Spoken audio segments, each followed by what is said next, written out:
Alright,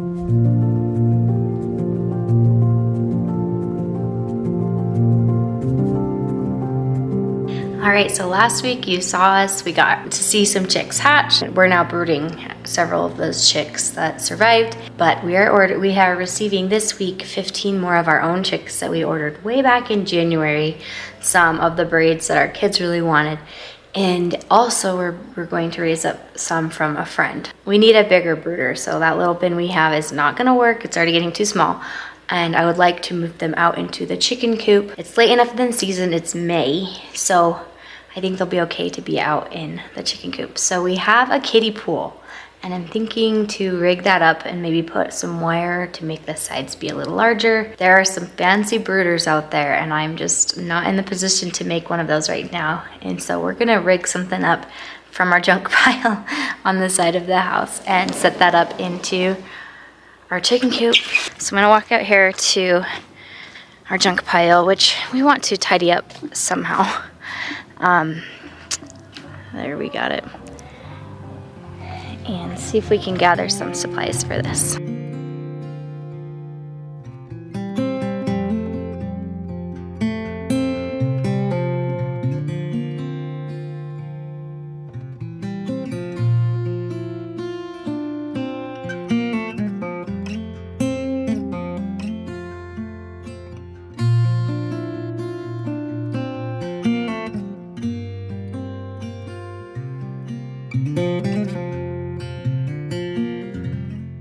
So we have these bags of pine shavings that we've been collecting from friends, and here's where this will be.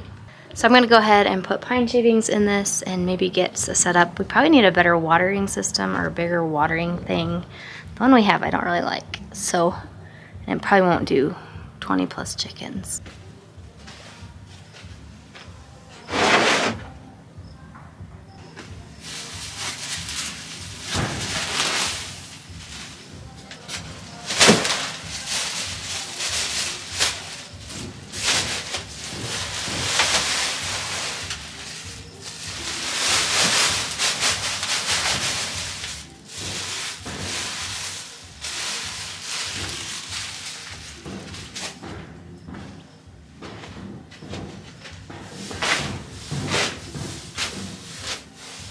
Too much.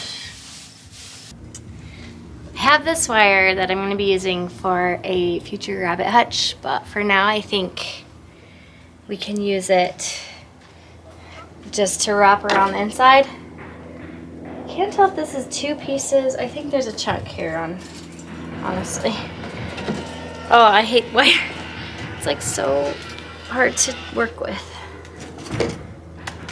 Oh, you know, this might even not be long enough to go around. We'll figure out some wire system. When we wake, hear the birds and see the sun. Side by side, our fears are done. So I just got a call from our local post office saying that our chicks are here. So we have our chicks that we hatched. You guys saw us hatch those chicks from the 4-H program, and we're also raising up some chicks for a friend, and then the chicks that we've ordered as well from McMurray Hatchery. So they're here. I am about to head in and get them. Hopefully everything looks good and they're healthy. We know it's kind of a shock to travel the country as a chick, but we'll go ahead and get them all integrated together in our larger brooder that we made, and I'll show that to you guys. So let's go get them. Okay, we got them, and actually they look really good. They're all living. They're very, very nervous, so let's go get them home. Yeah, we've got to show them water. Let's go this way. Hazel, this way. Let's go put them in. Yeah, can I take out one from here? There's 15 of them, so you'll, or 16, I think. 16, I said 15. Well, I got 15, and then they throw in a surprise chick, which you know it's going to be a rooster. Okay, we've got our new setup in here. So those are the ones that we've hatched. Mom, look at its head. It's beautiful. Oh, they're tiny now. I forgot how tiny they used to be. So dip their beaks in the water. And then There's these yellow chicks. Oh, that might be the Buff Orpington. I don't know. Ah! They're chickies. Oh my heck. All of them. Yeah. Water. Okay, we cleaned up their water again. Let's put them in the back so we know that we already got water. Oh, sorry. Dip their beak in there so they can find that water again. Actually, I did put, it said in the, they said to put them in gentle. Oh, sorry, little guy. Go, Can they get up there? These other ones are the ones kicking the water everywhere, or the... Maybe the Wyandottes are actually these yellow ones. The ones that are in there. There's still a bunch in there. Oh no, there is one that's dead. What? It was just getting trampled. Oh no. Which one is it? I don't know. A black, maybe? There's one that's dead. It's one of those surprise chicks or whatever. It's a surprise chick. And they were like, Okay, make sure they get a good drink of that and know what it is. No. Oh, sorry, little guy. I did not know your head was going to get stuck in there. I'm doing all the yellow ones. I think that's a Buff I'm Orpington. just dabbing them. I would imagine, since they kind of stay yellow. We lost one. That's a Wyandotte and it's drinking. It knows where it is. Oh my gosh, there's like a ton of tiny fluffs. Yeah, the big ones are kicking the fluff, or kicking the bedding into the... Mom, do you think this one looks like an Americana? Are you an Americana? America! I feel like we are the feed store with how many chicks there are in here now. Oh, I'm glad we got bigger box. And then there's one little chick that's in there that's down. Which one do you think that one was? I thought it was an Americana. It doesn't look like one of those like colorful ones. This is so loud. Dang it. And then they got that guy was crazy. Mom, they're like, oh, I can run. They're kicking the wall. Why do they like to kick the wall? Mom, they like to go over there. I don't know why they're doing that.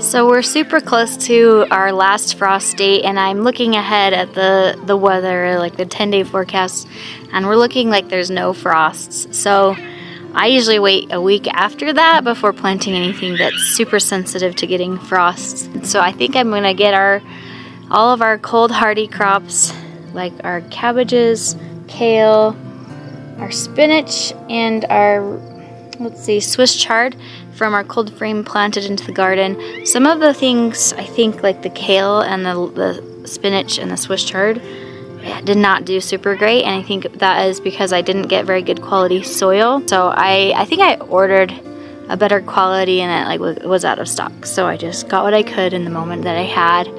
So lesson learned, never do that again. But anyway, I might still just plant it anyway and see how it does once it gets introduced into the soil from our garden.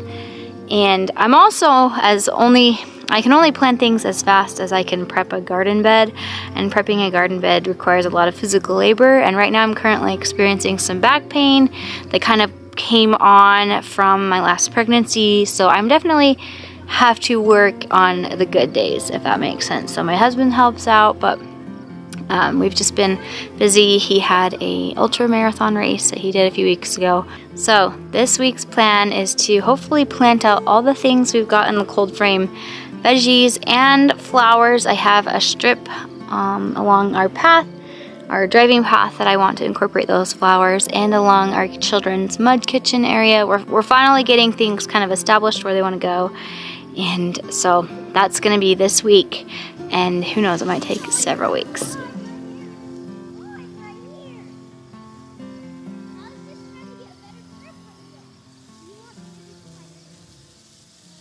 So this row is the carrot row. It's dry, so I need to water it. I'm watering it twice a day, but honestly, probably could use 3 times a day, so we'll see what kind of germination we get. I've seen people here they'll put like burlap down when starting seeds in this desert dry soil, especially because on windy days, it just dries out so quickly. And if you've ever tried germinating carrots, they need the ground kind of moist constantly for a good germination. So we're gonna be doing our best with that.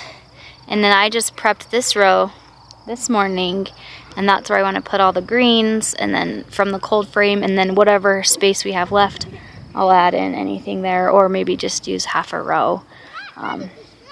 Maybe a few cabbages in there.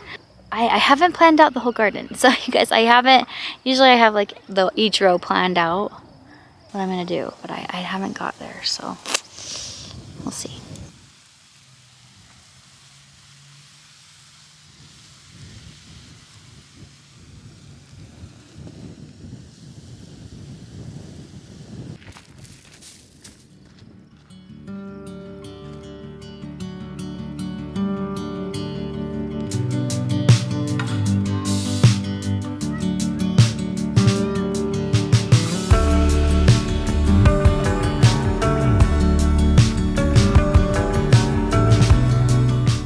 So here's our cabbage. I changed my mind. I think what I'll do is I'll plant this cabbage and have this be a cabbage row. But these are pretty sad. I think this soil just wasn't the greatest. Unfortunately, I used the same for our tomatoes and peppers. Like I ordered just a bunch, and so those don't look that great either. So we'll go ahead, put these in the ground, see what comes of them.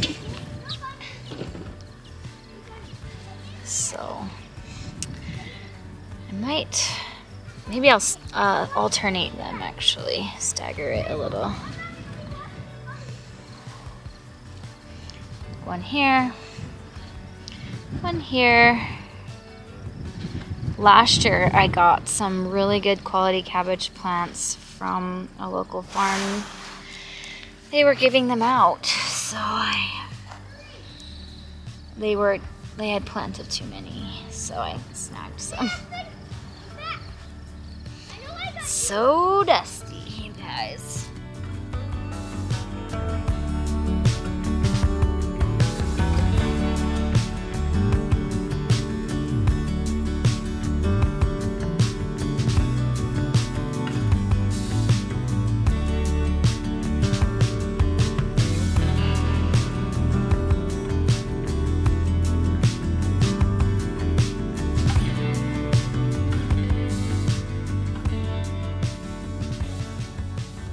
Okay, so I got the cabbage all planted, and I still have like a quarter of the row left, and I might just squeeze in the spinach and the Swiss chard at the end, maybe the kale, and then just call that row done. Something I've learned over the years is that whenever I have a dream, oftentimes there's obstacles or things that kind of get in the way or make it a little bit different than what I was expecting. Sometimes that makes the dream change, or it makes me chase it even harder. In this case, I have loved physical labor. I've loved getting outside and working in the garden, and I've loved any excuse to go out and move my body outside. I've had 6 babies, and each time my body has broken down a little bit, and just in the last couple pregnancies I've noticed a bigger change in my physical abilities, and I've had to slow down, and I've had to just change my expectations. And I love my kids, so I'll do anything to have them and to bring them into the world. They are why I'm doing what I'm doing. Just with having to plant the garden with some lasting pains from those pregnancies, I've had to change some expectations, but it doesn't mean that the dream has to die. And I just want you all to know that you can chase your dreams, and maybe they have to change a little bit, or your expectations have to change, but you can still make it happen. Okay, I got the whole row planted, so now I'm going to work on getting water to the carrot row and that row that I just did. Right now, because they're new rows that I created, I don't have watering to them. So once I get watering to them, that'll make it so much easier to just water it all.